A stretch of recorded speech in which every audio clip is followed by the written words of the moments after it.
అమ్మా, నేనంటే దురదృష్టవంతురాల్ని. కాని నన్ను కట్టుకోవడానికొచ్చిన డాక్టర్ గారికి ఏ హాని జరగకూడదు కదా. 10 మంది ప్రాణాలు నిలబెట్టే దేవుడు బావుండాలి. ఆ దేవుడే నీకు మొగుడిగా వస్తే నువ్వింకెంత బావుంటావో ఆలోచించు. అర్జున్ బాబుని మర్చిపోయి ఈ బాబుని ఆరాధించు. నిజంగా దారి చూయించే దేవుడమ్మా ఆయన. రేపటినుంచి అర్జున్ బాబుని వెతికే పని మొదలు పెడదామన్నాడు. 4 రోజుల టైం ఇచ్చాడు. పెళ్లిలోపు బావ కనబడితే నాకు భవిష్యత్తు కనిపిస్తుంది. ఇంకా ఏం ఆలోచిస్తున్నావు? ఈ భోజనం తీసుకెళ్లి మీ అత్తయ్య వాళ్ళకిచ్చిరా. బావ వాళ్ళకి నేనిచ్చేసొస్తాను. నువ్వెందుకెళ్తావు అంబికా? తీసుకెళ్తే తప్పేంటి పెద్దమ్మా? ఆకలి తీర్చేదెవరైనా సంతోషమే కదమ్మా. చెల్లినే తీసుకెళ్ళనివ్వు. వాళ్ళేమనుకుంటారు? లక్ష్మి వెళ్తే సర్వీస్ చేసినట్టుంటుంది. నేను వెళ్తే ఈ ఇంటి మనిషి మర్యాద చేసినట్టుంటుంది.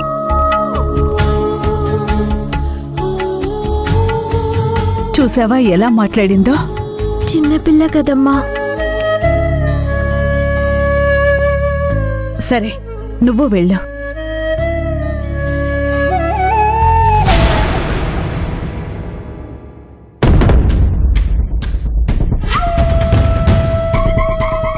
నువ్వు పెండ్లి పందిట్లో పెండ్లి చేసుకుంటే చూద్దామని ఇన్నాళ్ళు ఓపిక పట్టినా. ఇప్పుడు నాకొస్తున్న కోపానికి ఈ ఇల్లు పీకి పందిరేయాలనిపిస్తోందమ్మీ. మీరు పెళ్లి కూతురు తరపోళ్ళు కసిన్నాయనా, అంటే నా తరపోళ్ళు. నేను రగిలిపోతా ఉన్నా మీరు శాంతంగా ఉండడమే మంచిది.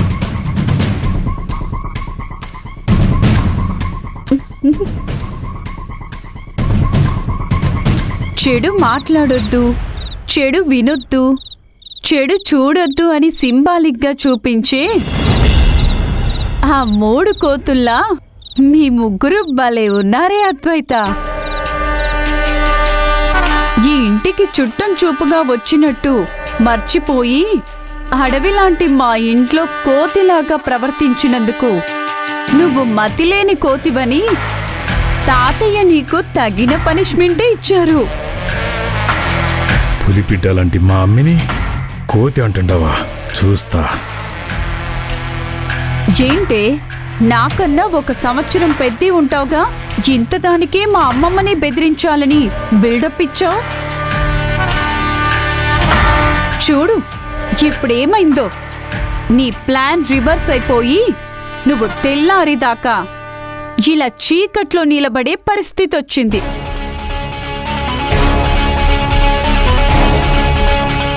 అయినా నీకీ పనిష్మెంట్ తక్కువేలే.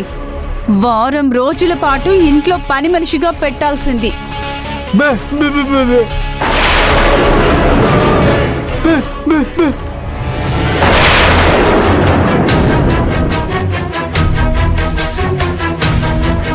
ఏంట్రా బెబ్బే, ముక్కు మీద ఒక్కటిచ్చానంటే ముక్కు పచ్చడైపోతుంది. అప్పుడు మాటలు రాకపోవడం కాదు, ఊపిరి కూడా ఆడదు నీకు. ఇచ్చిన పనిష్మెంట్కి మీ అక్కే మాటలు పడిపోయినట్టుగా అలా ఉంటే నువ్వేంట్రా బెబ్బే అంటావు?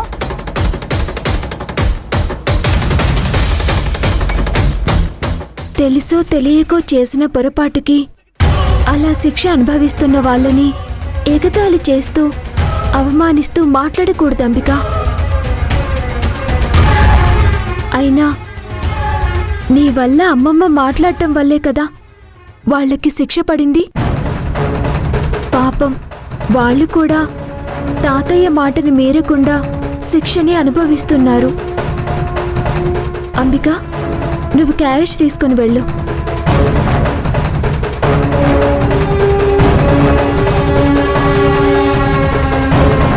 మా చెల్లి మిమ్మల్ని బాధ పెట్టి ఉంటే క్షమించు అద్వైత.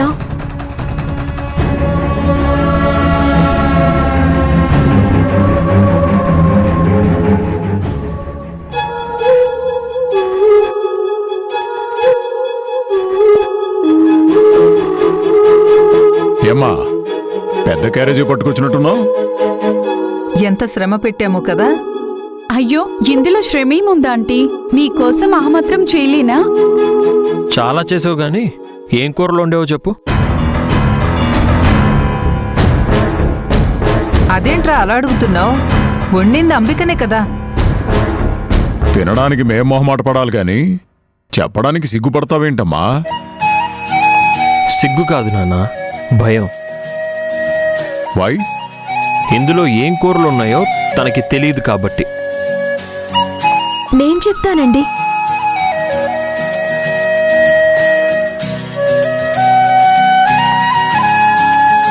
పప్పు, ఆలూ కర్రీ, క్యాబేజ్, పెరుగు చివరి గిన్నెలో ఉందండి.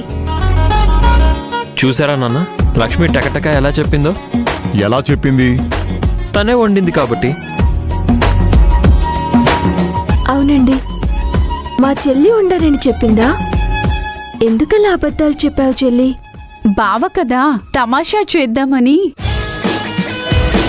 పెద్దవాళ్ళ దగ్గర పరాచకాలు ఆడకూడదు.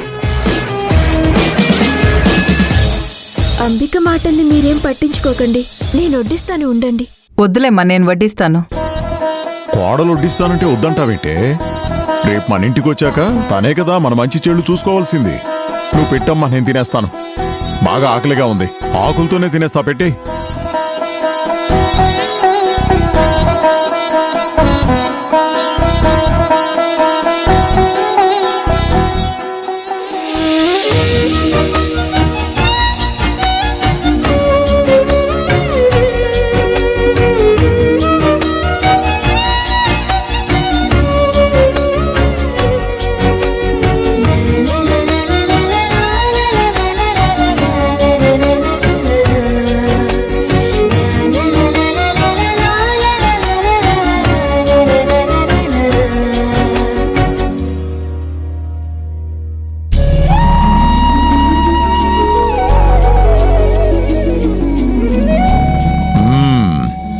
చాలా బాగుందమ్మా.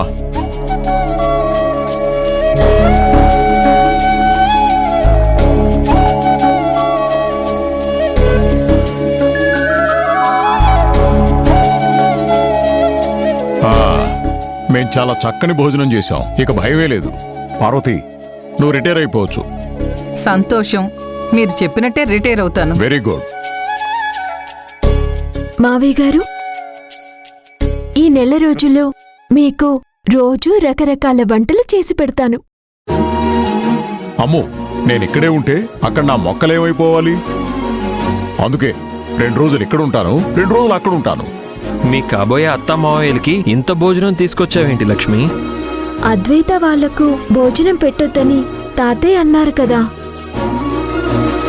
కానీ పాపం వాళ్ళేం తినకుండా ఎలా ఉంటారు? అందుకే మీరు భోంచేశాక వాళ్లకు కూడా వడ్డిద్దామని ఈ క్యారియర్లో తీసుకొచ్చాను. గ్రేట్. ఇంత మంచి మనసున్నందుకే నా కొడుకు నిన్ను ప్రేమించాడమ్మా.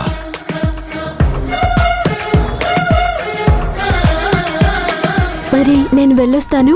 అలాగేనమ్మా. అంబిక, వంట చేయడం రాకపోతే రాదని చెప్పు గాని నేనే వండానని అబద్ధం చెప్పుకో. తమాషాకి చెప్పానులే బావా. లక్ష్మికి తన చెల్లెలికి ఎంత తేడా ఉందో చూసారా నాన్న? గమనిస్తున్నాను. లక్ష్మి బంగారం, అంబిక కంచు.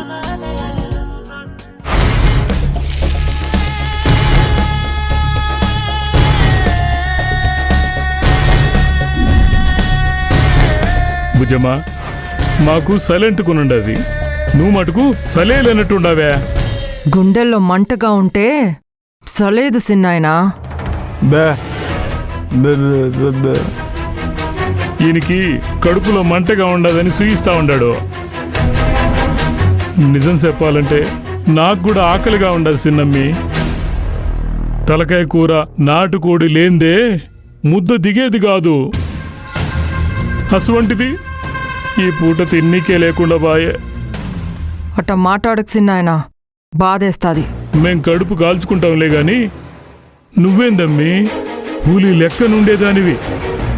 ఆ పెద్దయ్య శిక్ష ఏంగానే అడ్డు చెప్పకుండా ఉన్నావు. గొడవపడి ఈ ఇంట్లోంచి వెళ్ళిపోతే ఈడనే ఉన్న సిన్నోణ్ణి మళ్ళా ఎట్లా చూసుకునేది? ప్రేమించినాక అన్నిటినీ భరించాల.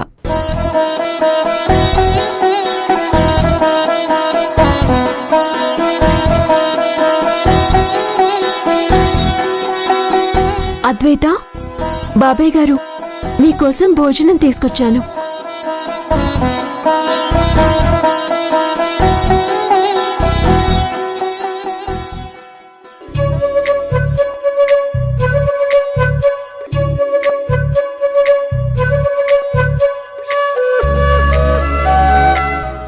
అమ్మా లక్ష్మమ్మ,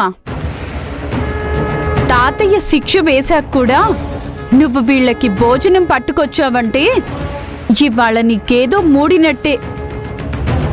ఉండు, ఇప్పుడే వెళ్ళి తాతయ్యను వెంట పెట్టుకొనొచ్చి నీ గురించి 1కి 2 జత చేసి చెప్తా.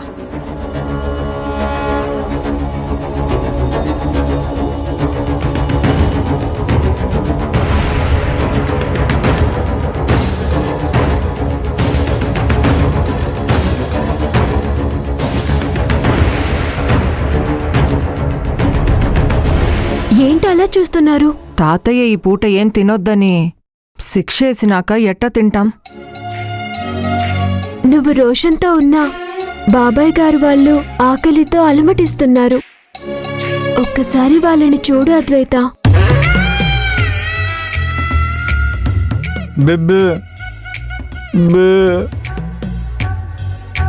అవ్వమ్మి, 2 ముద్దలైనా తినకుంటే పానం ఏమైపోతుందో ఏమో. తాతయ్యది జాలిగుండే, ఆయన అడిగినప్పుడు నేను చెప్తానులే. రా తాతయ్య, చూడు లక్ష్మి ఏం చేస్తుందో.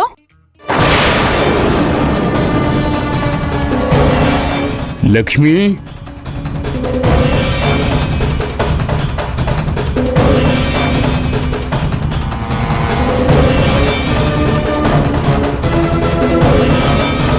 ఆ అమ్మాయి అనుచిత ప్రవర్తనకు శిక్షగా ఓ పూట భోజనం పెట్టొద్దని చెప్పానా లేదా? చెప్పారు తాతయ్య.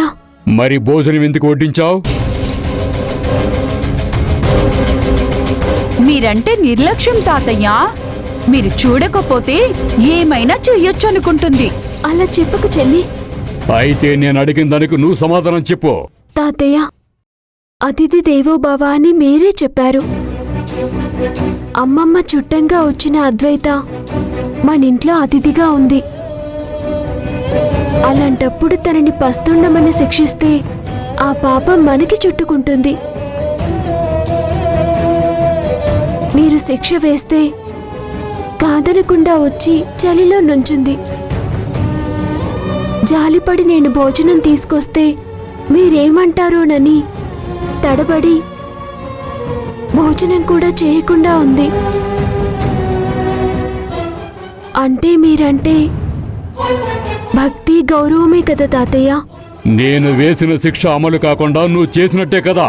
తాతయ్య, అద్వైత స్థానంలో నేనుండి ఏమీ తినకపోతే మీరే భోజనం తీసుకొచ్చేవారా కాదా? మీ మంచి మనసు నాకు తెలుసు కాబట్టి ధైర్యం చేసి ఆకలి తీర్చాలనుకున్నాను. మీరు అర్థం చేసుకుంటారనే ధైర్యంతో ఇలా చేశాను. తాతయ్య, వదిలేస్తే వాళ్ళింకా. ఇంకేం చెప్పకు. ఆకలితో ఉన్న వాడికి అన్నం పెడితే ఆ పుణ్యం ఇంట్లో వాళ్ళందరికీ చెందుతుంది. లక్ష్మి మంచి పని చేసింది.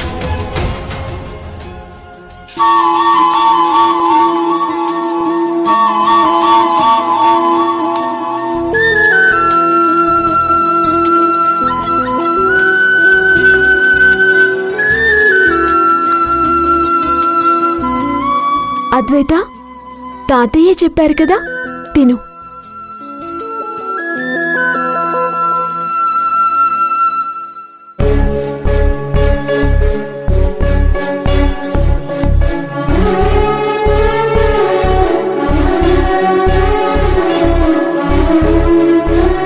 బాబాయ్ గారు తీసుకోండి.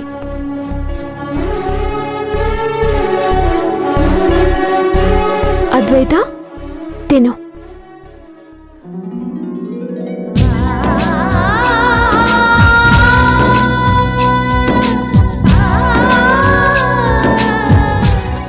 కావాలంటే వెళ్ళి తీసుకొస్తాను.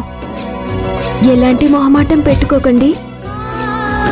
టైంకి తినే అలవాటుందనుకుంటా. కాస్త ఆలస్యం అవ్వగానే మొహాలు వాడిపోయాయి.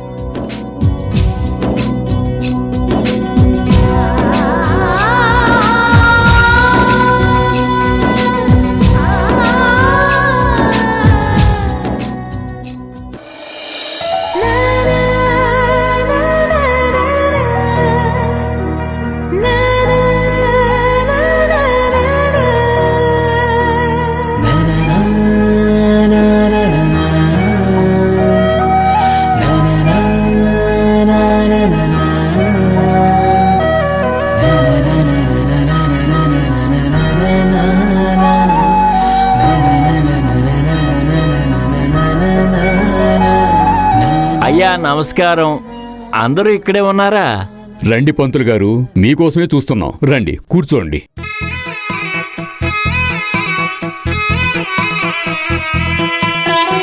పూజకు కావాల్సిన ఏర్పాట్ల గురించి అయితే కంగారు పడాల్సిన అవసరం లేదయ్యా. అన్నీ నేను చూసుకుంటాను.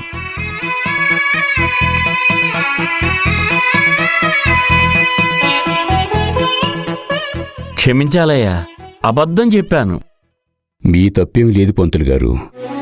నా బలవంతం వల్ల అలా చెప్పాల్సి వచ్చింది. 1000 అబద్ధాలు ఆడైనా ఒక పెళ్లి చేయమన్నారు. అట్లాంటిది పెళ్లిళ్ళు చేసి మీతోటి అబద్ధం చెప్పించాల్సి వచ్చింది.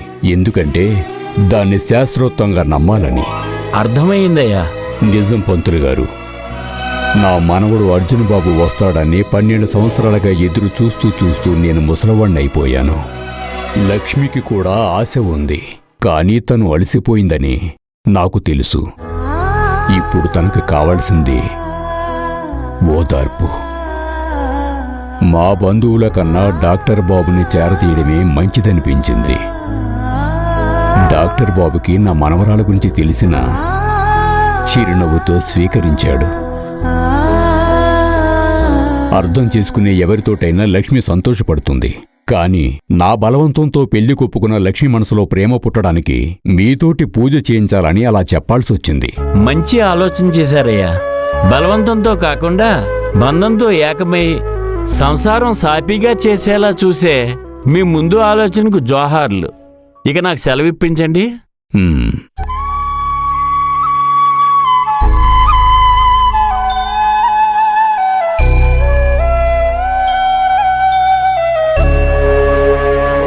చూడాలంటే మాకే ఇబ్బందిగా ఉంది.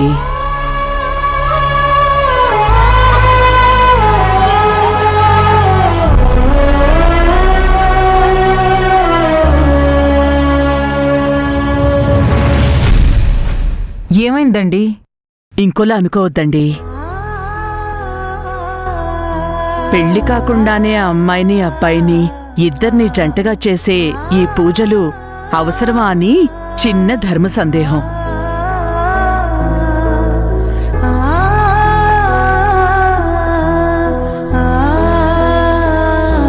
అదేంటి భద్రేశ్వరి, నిన్న రాత్రి వరకు అన్ని బాగానే ఉన్నాయి, చేద్దామన్నావు.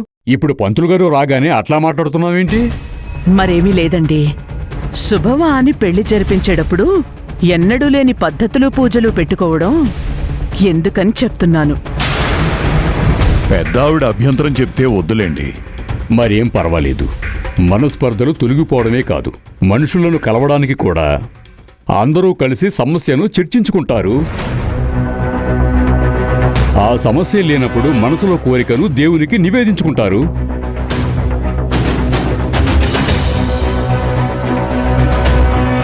అదీగాక లక్ష్మిని చేసుకోబోయే డాక్టర్ బాబు ఆయురారోగ్యాలతోటి సుఖంగా ఉండాలని ఈ పూజలన్నీ చేయిస్తున్నాను. దయచేసి కాదనకండి. మీ ఇష్టం. శుభం. బాబు, కాబోయే వధూవరులిద్దరూ నవజాతి పుష్పాలు సేకరించాలి. ఇద్దరూ స్వయంగా పాకం పట్టిన లడ్డూలు తయారు చేయాలి. పార్వతీ పరమేశ్వర్లు అర్ధనారీశ్వరులైనట్లుగా మీరిద్దరూ మమేకమై ఈ పూజ జరిపించాలన్నది తాతగారి కోరిక.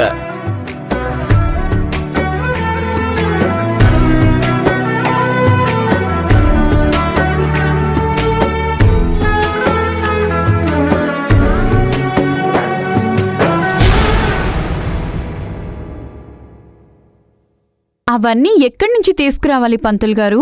బయటికి వెళ్లాల్సిందేనమ్మా, వడ్లు కోయాలి కదా. ఇది కూడా ఉందా?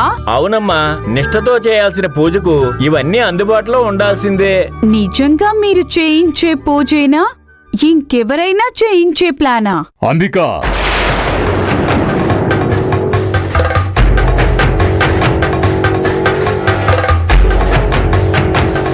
సారీ తాతయ్య. రాజలక్ష్మిలే వెళ్ళాలా, ఇంకెవరైనా తీసుకురావచ్చా? వాళ్లే తీసుకురావాలమ్మా. పెళ్ళే కాలేదు, వాళ్ళిద్దరు బయటికి పోతారా? ఏం వద్దు, నేను వెళ్ళి తీసుకొస్తాను. అలా కుదరదమ్మా, వధూవరులే జంటగా వెళ్ళి తీసుకురావాలి. ఈ పంతులు స్వామి ఏదో తేడాగా మాట్లాడుతున్నట్టు అనిపిస్తుండాదే. తప్పకుండా వెళ్ళొస్తాం పంతులు గారు.